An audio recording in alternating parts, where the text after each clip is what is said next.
പ്രധാനമന്ത്രി നരേന്ദ്രമോദിയുടെ റഷ്യ സന്ദർശനത്തിൽ യുക്രൈൻ യുദ്ധം ഉൾപ്പെടെ ചർച്ചയാകും. ഇരു രാജ്യങ്ങളും തമ്മിലുള്ള കയറ്റുമതി ഇറക്കുമതി തുല്യത കൈവരിക്കാനുള്ള നീക്കങ്ങളായിരിക്കും പ്രധാനമായും വാണിജ്യ തലത്തിൽ നടക്കുക.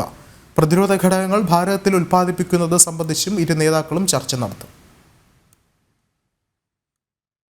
റഷ്യൻ ഫെഡറേഷൻ സമ്മേളനത്തിന്റെ ഭാഗമായാണ് 8-9 തീയതികളിൽ പ്രധാനമന്ത്രി നരേന്ദ്രമോദിയുടെ മോസ്കോ സന്ദർശനം. യുക്രൈൻ യുദ്ധം ഉൾപ്പെടെയുള്ള വിഷയങ്ങൾ സന്ദർശനത്തിൽ ചർച്ചയാകുമെന്ന് ഇന്ത്യൻ അംബാസിഡർ വിനയ് കുമാർ പറഞ്ഞു. The visit is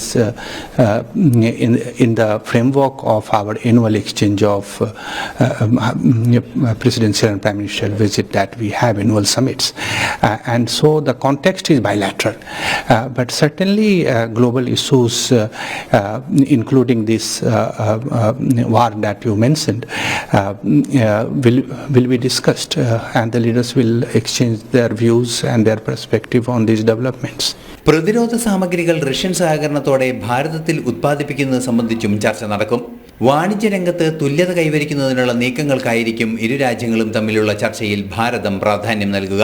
മികച്ച വാണിജ്യ ബന്ധം ഇരു രാജ്യങ്ങൾക്കുമിടയിൽ നിലനിൽക്കുന്നുണ്ട്. എങ്കിലും റഷ്യയിൽ നിന്നുള്ള ഇറക്കുമതിയാണ് കൂടുതൽ.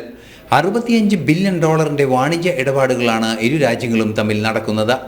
കാർഷികോൽപ്പന്നങ്ങളും സെറാമിക് ടൈലുകളും ഓട്ടോമൊബൈൽ ഘടകങ്ങളും റഷ്യയിലേക്ക് കയറ്റുമതി നടത്തുകയാണ് ഭാരതത്തിന്റെ ലക്ഷ്യം.